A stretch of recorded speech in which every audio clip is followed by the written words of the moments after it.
Teachings और गलत प्रकार की शिक्षा और गलत प्रकार की प्रतिज्ञाएं और पैसे दे करके और लोभ लालच दे करके संस्थाओं को तोड़ने और पवित्र लोगों से अलग करने का प्रयास कर रहे हैं, वे परमेश्वर का सामना करेंगे। They are going to be judged by God. इसलिए भक्ति को पेट कमाई का रास्ता ना समझें। यह समय नहीं है अंत के दिनों में पैसा इकट्ठा करने का और 4 रोटी के लिए गलत सिद्धांतों को वेलकम करने का समय खत्म हो गया है। आज जितने भी संस्थाएं गलत सिद्धांत लेकर के खड़ी हैं, उनके पास में बांटने के लिए बहुत पैसा है, और जो लोग सही सिद्धांत पर खड़े हैं वो आज भी प्लास्टिक और एल्यूमिनियम का कटोरा लेके खड़े हैं। याद रखिएगा, जो आत्मिक लोग हैं उनके पास बहुत पैसा नहीं होगा बांटने के लिए, वे केवल हाथ और मुंह की लड़ाई लड़ेंगे। और जिनके पास में गलत सिद्धांत होंगे उनके पास में अंधकार की शक्ति इतनी ताकत और शक्ति दे देंगे कि वह लोगों को सत्य रास्ते से भटकाने के लिए ऐसे पानी की तरह पैसा बहाने के लिए तैयार हो जाएंगे। इसलिए सारा धन गलत सिद्धांतवादियों के हाथ में है, जिससे कि लोगों को वे गुमराह करें।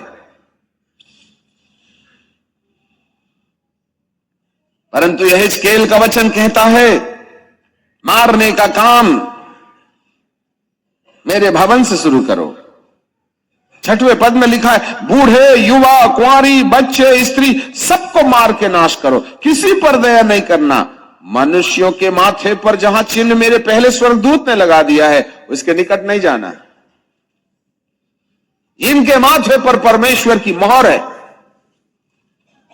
क्या आपका नाम मेमने की किताब में है? क्या आपके माथे पर परमेश्वर की मोहर है?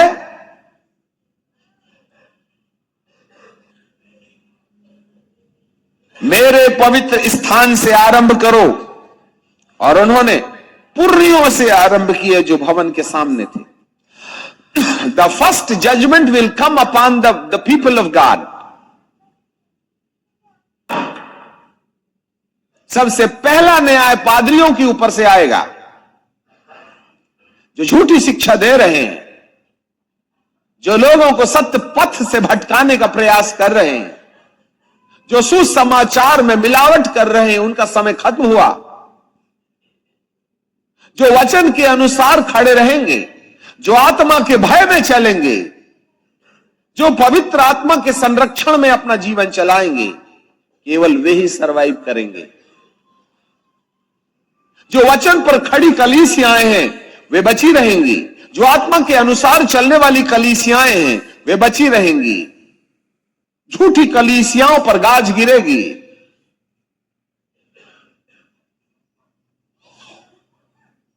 भविष्यवाणी के पूरे होने का समय आ गया है।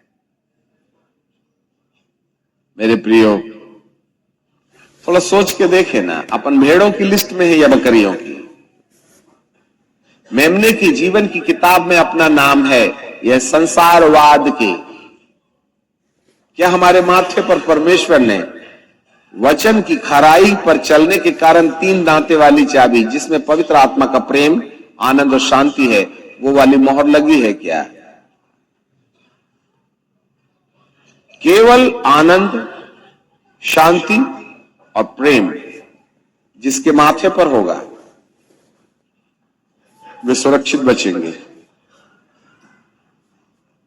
बचाव का और कोई तरीका नहीं। आपकी जितनी पहुंच है लगा लीजिए। आप जितने चतरे हैं उतने चतरे हो जाइए, जितना दिमाग लगाना है लगा लो। परंतु जिसने पवित्र आत्मा के द्वारा आने वाले प्रेम का बहिष्कार किया है, जिसने पवित्र आत्मा की शांति का बहिष्कार किया है, वो बाइबल के ज्ञान का बड़ा भारी विद्वान भी हो सकता है। उसको सामना करना पड़ेगा, क्योंकि आप परमेश्वर की योजना से बाहर चले गए हैं। You have neglected the divine plan of God. You are not a full righteous. पवित्र आत्मा ने आपके जीवन के अंदर में आनंद और शांति नहीं देने के द्वारा आपके माथे के ऊपर से मोहर चली गई। याद रखना, दूसरा स्वर्गदूत तलवार लेकर के आपके सामने में खड़ा हुआ है। यदि माथे पर पवित्र आत्मा का प्रेम, आनंद और शांति की मोहर नहीं देखेगा, यदि तलवार चले तो जवाबदारी परमेश्वर की नहीं है।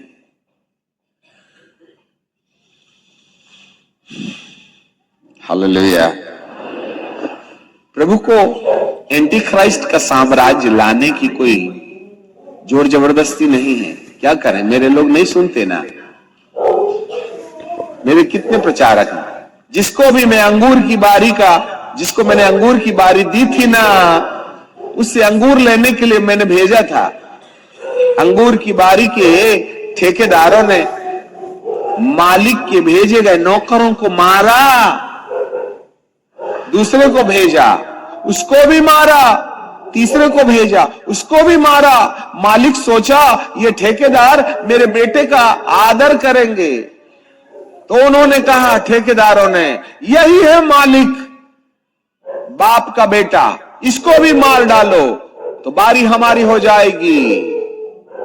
आए तमाम कलीसियाओं को अपने कहने वालों, कलीसिया तुम्हारी नहीं है, मेरे मालिक की है। मेरे मालिक ने अपने वचन और अपने अभिषेक के द्वारा इंसान को इस्तेमाल करके अपनी कलीसिया बनाया है। यदि कोई याजक किसी कलीसिया को मेरी है बोल करके दावा करता है तो वह परमेश्वर का सामना करेगा। कलीसिया परमेश्वर की है। हर इंसान को याजक लोग उस तरीके से बनाएं जिस तरीके से खुदा ने बनाने की मनसा अपने मन में रखी हुई है। उसके मन को समझो, परमेश्वर आपको कलीसिया को किस दिशा में ले जाने के लिए बोल रहा है। यदि थोड़ी सी गलती हो गई तो याजकों का इसका भुगतान करना पड़ेगा। हर एक प्रचारक ना बने, पहले परमेश्वर को समझ ले कि उसके दिल में क्या है, नहीं तो वे ज्यादा मार खाएंगे। अभी समझौता का समय खत्म हो गया। मेरे प्रियो, परमेश्वर के दिल की बात समझें, परमेश्वर के सामने कांपें, थरथराएं, डरें कि परमेश्वर तुम्हें सद्बुद्धि दे। आने वाली विपत्ति में प्रभु की बात नहीं सुनने वाले को वह छोड़ देगा। वह कुछ समय